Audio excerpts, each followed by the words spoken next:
Hi, welcome to StatStuff. I'm Matt Hansen. Communication is so critical to success throughout any project or analysis. But one particular area of communication that some of us like to avoid is documenting the process through standard operating procedures, or SOPs. Some people are really good at writing documentation like SOPs, but as painful as they may be for the rest of us, they're still such a critical part of successfully communicating the improvements that we implemented. So in this lesson, I'll define what SOPs are and give some suggestions on how we can build them. So what are standard operating procedures? Well, SOPs outline the process steps in detail in accordance with the business policies. So SOPs are generally going to be more detailed than job aids or desktop procedures that might be written, and they'll often include detailed steps like for troubleshooting possible contingencies that may occur.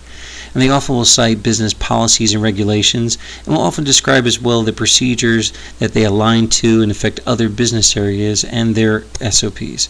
And they often assume that there's no prerequisite knowledge by the user in order to successfully execute whatever procedures are defined in the SOPs. So are SOPs actually required for closing a project? Well, not necessarily. It depends on the amount of changes that are made or the complexity of those changes that are being done within the project itself.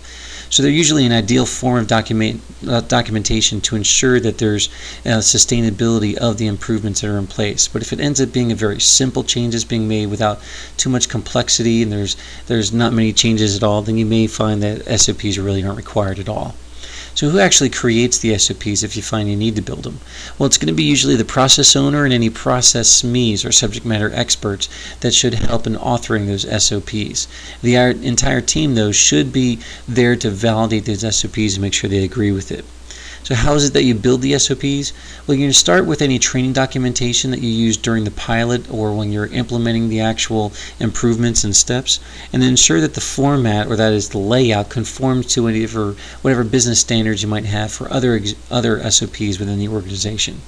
The SOP should also be tested by allowing any inexperienced employees to try to follow them, because if you find that they're failing when they're going through them, then chances are you might have missed a step or might have been using the wrong kind of language. It doesn't conform to what the typical user should be expected to follow.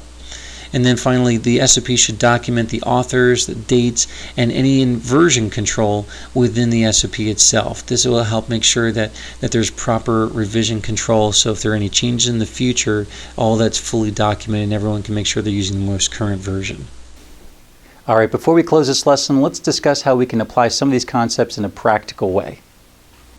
I'd like you to identify at least two critical processes that you follow within your organization. And ask yourself, are there SOPs defined for those processes?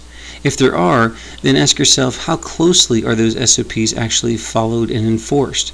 And are the process steps measured for tracking adherence to the SOPs? And how are those SOPs enforced? That is, what consequences exist for anyone who's not following the SOPs? However, if there are no SOPs within the organization for those particular processes, then why were there no SOPs that were created? And what problems or failure points could be mitigated if the SOPs were created and enforced? And how could you measure the effects of those different failure points, for example, in terms of lost revenue or reduced costs or those kinds of things? Is the return of the greater adherence to the process steps worth the investment of building the SOPs? If it's not worth it, then why not? Well, that wraps up this lesson. Check out StatStuff.com for many more resources that can help you achieve powerful results. I'm Matt Hansen. Thanks for watching.